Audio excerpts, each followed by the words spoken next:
My name is Natalie. I'm 21 years old, a senior majoring in political science at a public university on the East Coast. There's nothing particularly special about me. I'm not the valedictorian, not the campus beauty queen, and certainly not the kind of daughter people proudly bring up at family dinners. I'm just the one who knows how to take care of herself. The one who doesn't need reminding to survive. The one who's always working odd jobs, eating instant noodles, and skipping weekend gatherings because she has a night shift to cover. So, no one really noticed when I quietly sat at the end of the Thanksgiving table that year with a modest plate of food, a glass of water, and a polite enough smile to avoid being labeled unfriendly. The chatter, the clinking glasses, the loud laughter from my mother's side of the family, all of it blurred into the background. My mind was on an unfinished essay, the shift I'd picked up after the holidays, and next semester's tuition I still had no idea how to pay for. I was thinking of asking for extra hours at the bookstore near my dorm. What I was thinking about that Thanksgiving wasn't gratitude, or wishes, or celebration, it was the amount left in my bank account, $87.23. And then, just as everyone was helping themselves to slices of pumpkin pie, my grandmother suddenly stood up, raised her glass, her voice brimming with emotion. "I'm truly glad to see Natalie making good use of the college fund your grandfather and I set up for you when you were born. That's what makes me proudest today." I froze, as if someone had wrapped a hand around my throat. "What fund?" I asked, my voice so soft I wasn't even sure I'd spoken aloud. But apparently, it was loud enough for everyone to hear. Because at that exact moment, my father coughed an awkward, dry burst, like he had just choked on a chicken bone. My mother went pale, her hand, mid-slice through the pie, began to tremble slightly as the silver knife stopped in midair. No one answered, no one explained. No one laughed it off to lighten the air. The laughter that filled the room a moment earlier vanished into silence. No one took another bite, no one dared say a word.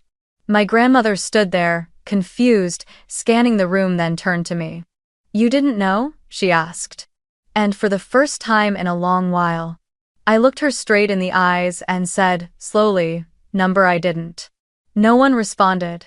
But no one denied it either. I looked at my father, he turned his face away. Looked at my mother, she stared into her glass of wine. My younger brother, the one who had dropped out and been gifted a car by my parents, kept tapping away at his phone, as if none of this concerned him. And in that moment, beneath the warm lights, surrounded by the people who once called themselves family, I understood. Something big, something important, had been hidden from me for years. And now, the mask had finally fallen. All the moments that had once felt off came rushing back in waves. I used to believe I was strong. Not because someone taught me how to be, but because I had no choice. Since my freshman year of college, I had learned to survive on my own. I didn't complain, didn't expect much. I quietly looked for jobs after class, starting with handing out flyers, bussing tables, tutoring neighborhood kids, then moved on to being a part-time librarian, a weekend cashier at the supermarket. Anything that helped me pay tuition on time, I did it, without complaint. While my friends posted vacation photos, weekend hangouts, and Instagram check-ins, I curled up in bed, eating instant noodles, calculating whether I had enough to cover rent and textbooks for the month. There were nights when I was so exhausted, I'd fall asleep at my desk, dreaming only of graduating on time. Not because I was chasing glory or success, simply because I couldn't afford another semester. And I had always believed my parents didn't have the money. That we were simply getting through hard times together. That if I just pushed a little harder, they'd be proud of me. I believed that until the day I saw my younger brother being handed the keys to a brand new car right after finishing high school. No college plans. No direction. But he had a car, his own room, and spending money. I sat quietly in the corner of the living room that day, forcing a smile when my mom said, "Your brother needs motivation to figure things out, but you already know what you want." I didn't respond, because I knew that if I opened my mouth, I'd cry. That sentence might have sounded like a compliment. But I understood it clearly. It was a way of justifying their favoritism. A clever excuse for sacrificing me to invest in the child they believed needed it more. Since I was little, I was always the one who caused the least trouble. I didn't skip class, I didn't talk back, I didn't do anything to disappoint them. But that also made me invisible. I didn't have the right to be tired, I didn't have the right to be wrong. There was no room for me to be weak. Whenever I said I was exhausted, my mom would respond, "Don't say that. You're my pride." Whenever I asked to quit a job because my schedule was overwhelming, my dad would say, "Just hang in there a bit longer. Things will get better." No one asked if I was okay. They only praised me for being strong, as if that praise alone was reason enough for me to keep enduring. My brother was the opposite. He was once suspended for cheating on a final exam, but instead of punishment, my parents hired a private tutor for him. He caused a minor accident while driving, and my mom simply said, "It's okay. I'm just glad you're not hurt." But when I asked for $200 to buy textbooks for my major, she questioned whether I really needed them and said, "Back when I was in school, we didn't have books that thick." After that, I stopped asking. I cut every corner I could. Lunches made of plain sandwiches, hand-me-down coats, and borrowing textbooks from the library instead of buying new ones.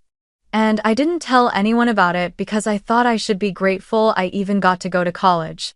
What I didn't realize was that I'd been living in a fictional story. A beautiful dream I made up to make sense of my pain. The scarcity I endured wasn't inevitable, it was the result of a choice. A choice made by the very people I trusted the most. My parents. They chose to spend the money that should have gone to me on things I never received. And all those times I budgeted every penny. All those nights I stayed up until 3 a.m. Because my days were too full, all the moments I swallowed my tears and called it growing up, they were all the consequence of a betrayal I never saw coming. My memories are no longer snapshots of effort and resilience, they're evidence of being systematically overlooked. They saw me, but didn't truly see me. They loved me, but with a love that had conditions, limitations, and calculations attached. I can no longer keep playing the role of the good daughter. I can't keep carrying the weight of injustice under the label of independence. And maybe I was never truly strong.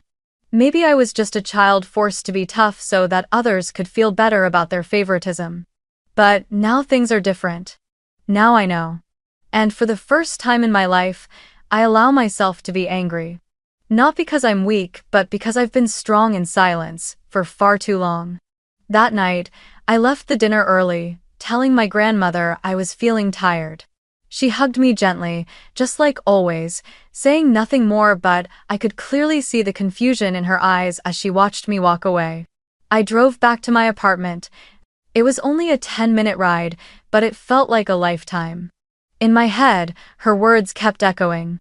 "I'm truly glad to see you making good use of the college fund your grandfather and I set up for you." I'd assumed it was a mistake. I tried to come up with every reasonable explanation. Maybe she confused it with my scholarship, maybe the fund had never actually been activated. But the more I tried to reason it out, the deeper something inside me began to fracture. It wasn't curiosity anymore. It was doubt, a kind I had never allowed myself to feel when it came to my parents. As soon as I stepped inside, I didn't change clothes, didn't wash off my makeup, didn't turn on the lights. I sat down on the floor, my back leaning against the edge of my single bed, opened my laptop, and logged into the bank account I'd been using since I was 16, the one my mom had helped me open to manage my part-time income. I remembered it clearly. My parents always told me they had no extra money to save for me, so if I wanted to go to college, I had to become independent. I had never doubted that. But that night, I typed in the account number and password with trembling hands. And then, I saw it.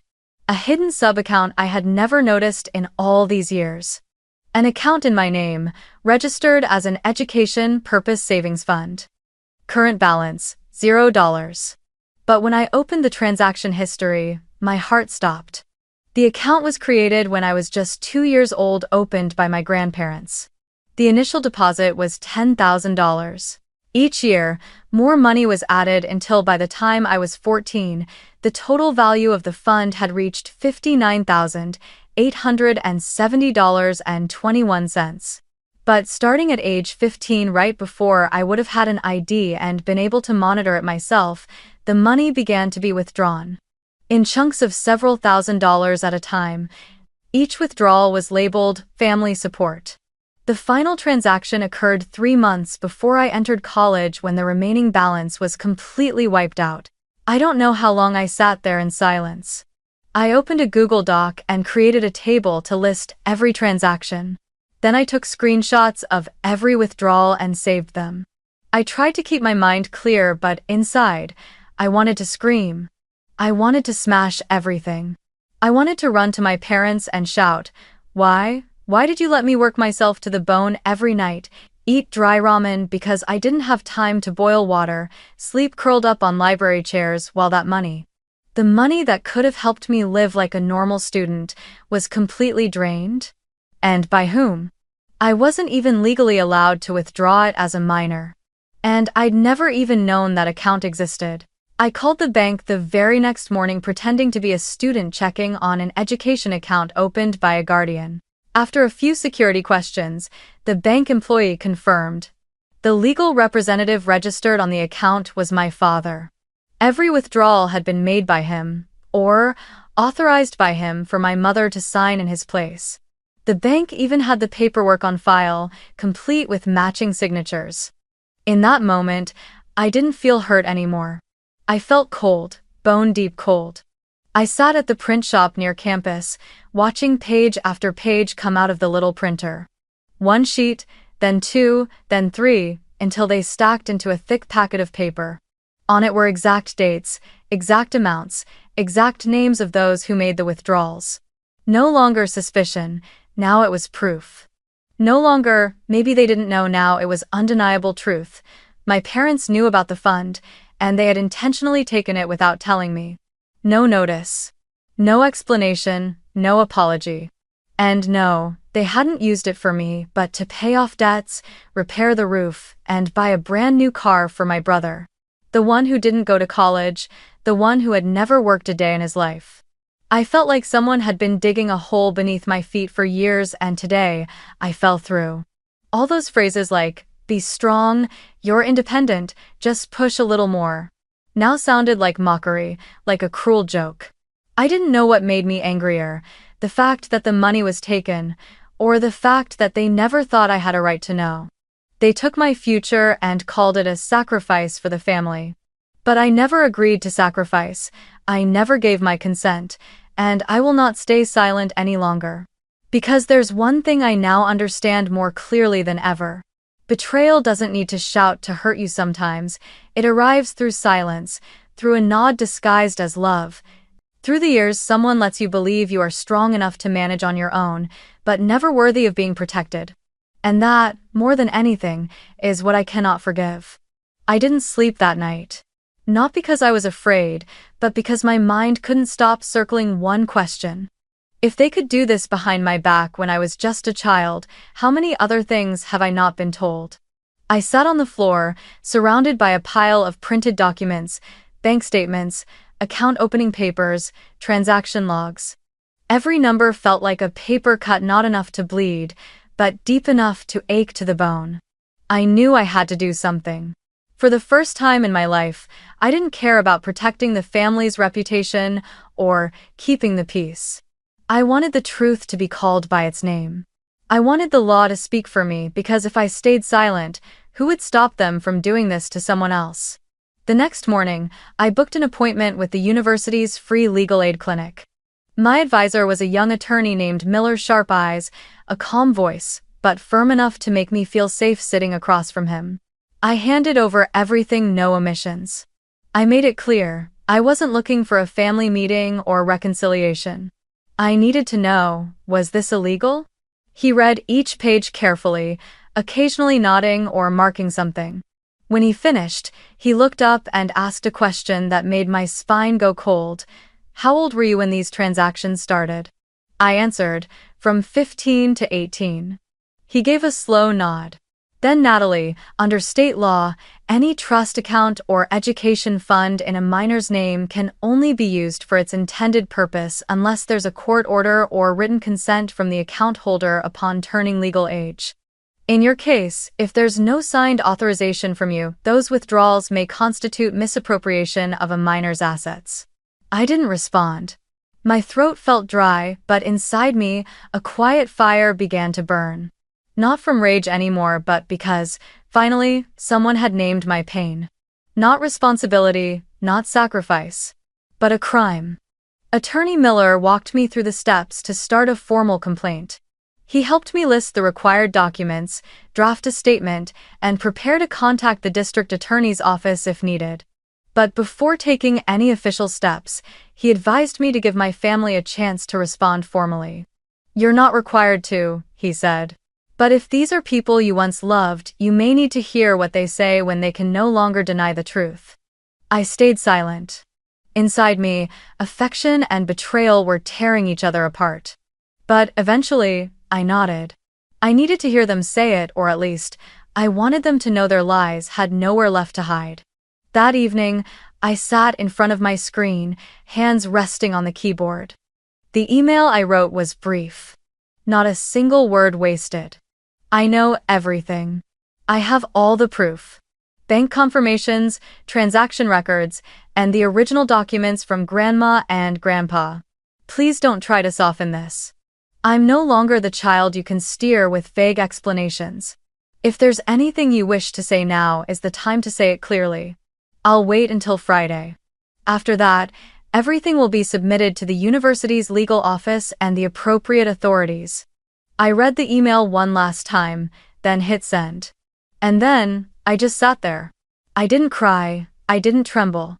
There was only silence filling the room, but not the kind I'd known before. This wasn't loneliness. This was the quiet before the storm. I expected they might call, or write back, or pretend not to have seen it. But no. 3 hours later, just before 11 p.m., there was a knock at my apartment door. 4 knocks, short and firm. Not a friend. Not dorm staff. I walked to the door and looked through the peephole. It was my parents. Standing close together, faces stiff. My father wore a thick coat, holding his hat. My mother had no makeup on. For the first time, I saw her real face. Uncovered. Unprepared. Her eyes panicked, laced with something that looked like fear. I didn't open the door. I just stood there so they would know that this time, I was no longer the daughter who opened the door just because it was family knocking. If they wanted to say something, they would have to start with the truth. And the truth hurts. I didn't reply to my mother's email. Didn't answer when my father called. Didn't open the door when they came to knock 2 more times after that. But I still agreed to attend the Christmas dinner, not to forgive, not to reconcile, but to end it. Clearly. Finally. Without leaving room for confusion or false hope. I knew if I simply disappeared, they would rewrite the story, say I suddenly rebelled, that I changed after college, that I was too sensitive under pressure. I wouldn't let them. Not this time. This time, I would be the one holding the microphone. The party was held at Grandma's house, the big old home where we used to gather every holiday as kids. The living room was just the same, warm fireplace, a Christmas tree nearly touching the ceiling, twinkling lights, and classic holiday music playing softly from a speaker in the corner. Relatives began arriving around 5 p.m., arms full of gifts, faces full of laughter, none of them aware of what had unfolded over the past month. I arrived at exactly 6 p.m. Wearing a heavy coat, my hair tied back, no makeup, no smile. In my bag was a white envelope. Inside were full copies of the bank statements, the trust documents, and a letter with an official seal from the university legal advisor. Everything printed cleanly. No highlights. No annotations. Just the truth, bare and complete. I stepped inside, unnoticed at first. Heads only turned when my grandmother exclaimed, "Natalie, you made it." I smiled faintly, not out of joy, but out of courtesy. My mother walked out from the kitchen, her face going rigid when she saw me. My father stood behind her, gripping his wine glass so tightly his knuckles turned white. My brother sat on the sofa, scrolling on his phone, not even bothering to look up. No one greeted me. No one asked how I'd been these past few weeks. Not a single person. I didn't eat. Didn't accept any gifts. When everyone began gathering around the table, preparing to begin dinner, I stood up and pulled the envelope from my bag. My voice was steady, loud enough for all to hear. Before we all say Merry Christmas, I have something to say. It won't take long. The room froze. My parents didn't move. My younger cousin stared at me, uneasy. My grandmother tilted her head, confused. I continued. Everyone here knows I've been in college on a scholarship, working part-time, living frugally. What no one knows is that I once had a tuition fund worth nearly $60,000, set up by Grandma and Grandpa when I was a child. But that fund was emptied before I ever touched it. And the ones who emptied it were my parents. The entire room went silent. I opened the envelope, pulled out the documents, and placed them on the table. These are the bank records, each transaction, every date, every signature. This is a confirmation letter from my legal advisor. And this is the original trust agreement, signed by Grandma and Grandpa. I looked around, no one moved. They weren't poor, they weren't desperate, they were greedy. And they chose to take what was meant for me to fix the house, buy a car for my brother, and live as if I never existed.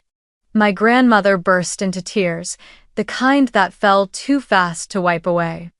"Oh my God, sweetheart, I didn't know." She sobbed, eyes pleading with mine. I nodded gently. I knew she wasn't involved. My little cousin, the one always bragging about her academic achievements, sat speechless, her lips trembling as if to speak, but no words came. My brother, the one everyone said just needed a little help, didn't lift his head. Didn't say sorry. Just stared at the floor, his phone slipping from his hand without him even noticing. I turned to my parents and said only one sentence. "I hope you don't plan on teaching my brother that betrayal is something you can hide forever." My mother tried to step forward, her voice trembling. "Natalie, please, listen to me." But I stepped back. No need, everyone's heard enough. I left the stack of documents on the table and walked away. I didn't take my coat, didn't carry anything with me. Except for the one thing I held onto the entire evening: silence. A silence that didn't come from weakness but from the fact that, for the first time, I had nothing left to prove. They had destroyed their own image, I merely let the light in. I stepped out the front door as snow began to fall, tiny flakes landing on my hair, melting as quickly as the last illusions I'd been holding onto. Behind me, the house still glowed with warm light, laughter still echoed within, but, for me, that Christmas would be the last time I'd enter that house as a daughter. And the first time I'd walk away as a free person. I didn't look back as I left that house. I didn't need to. I didn't want to. There was nothing left to see. The people behind me, they might have been my parents, my siblings, my family, on paper. But in terms of emotion, trust, and morality, they were strangers. Strangers who once had the power to break me. And they used it, over and over again, without hesitation. I walked into the freezing December night, the snow covering each step like a clean white sheet being drawn over something long dead. Not love, but illusion. The illusion that if I were good enough, kind enough, quiet enough, I would be loved. I arrived back at my apartment close to midnight. When I walked in, I didn't feel empty. I felt light. Strangely light. As if I had finally let go of a boulder that had been crushing my chest for years. I made myself a cup of hot tea, opened my laptop, and saw a new email from the university's legal office. Subject line: "Your complaint has been officially received. State Department of Justice confirms eligibility for preliminary investigation." I opened the message and read every word. Still the same dry legal language, but to me, it carried a different weight. It was validation. A message that said, "This happened, your pain has grounds, and you're not crazy." I've never been the type to seek out lawsuits. I used to believe in protecting my parents' dignity. afraid that if I spoke up others would look at my family with pity. But then I realized, the dignity I'd been protecting all these years was nothing more than a mask hiding greed and manipulation. I no longer wished to stay silent just to preserve the respect of people who had never truly respected me. Because if justice is the only thing I have left, then at least I will not leave my past as a victim. A week later, my parents received their summons. Attorney Miller was now my legal representative. He had submitted all the evidence on my behalf to the proper authorities. The bank records, the confirmation letters, the full written statement. When I signed the final complaint form, my hand didn't shake. I felt no guilt. Only calm, like everything was finally shifting back into place, even if it came through pain. That night, I received a message from my mother. Not an apology, but a message that read like it was written from wounded pride and simmering anger. You didn't have to go this far, we're family. How could you be so heartless? I read it over and over, searching for any words that said, I'm sorry, I was wrong, or, I understand how much you've been hurt. There were none. Only accusations for not staying silent. I didn't respond. I simply reached out and blocked her number. Just like I had once blocked out guilt that didn't belong to me. 2 days later, my father called. This time from an unknown number. I didn't answer, but he left a voicemail. This is all just a misunderstanding. You know that. We just need to talk. You know, back then we weren't doing well financially. Everyone had to sacrifice a little. I almost laughed. They called the theft of my education fund a little sacrifice. Called 7 years of struggling, juggling 2 jobs while a full tuition sat unused. A misunderstanding. Number. This wasn't about family anymore. This was a violation, a betrayal. A real offense, one that couldn't be erased with a phone call or a few carefully chosen lines. Attorney Miller sent me an email confirming the date of the preliminary hearing. I wasn't required to attend, but I would. Not to confront them, but to look them in the eye as the justice system read their names off the case file. To let them know that Natalie, the daughter who was independent, was now strong enough to hold them accountable. I had spent my entire youth trying to be the good child, the model sister, the excellent student, and, in return, all I received was cold silence and empty glances. Not anymore. I wrote a letter by hand to my grandmother, the only person I believed truly didn't know. In the letter, I told her I didn't blame her. I knew she had trusted the wrong people. But I needed distance, to heal.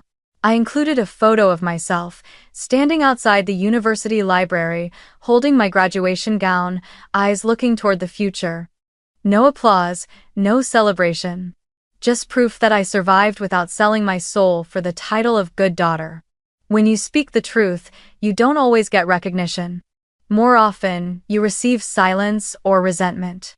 But what matters is you've stepped out of the cage of silence they tried to build around you.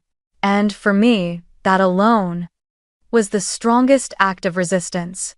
No screaming, no begging for apologies, because once trust dies, it cannot be revived with tears. I graduated on a mild, sunny day in early May. The sky wasn't too clear, nor too gray, much like how I felt as I stood on campus, wearing a deep blue gown, holding a crimson diploma stamped with "Graduated with honors, political science." Around me, classmates cheered, their families crowding under blooming cherry blossoms for photos. I stood alone. No flowers, no congratulatory signs, no family arms embracing me on the school lawn. But I wasn't sad.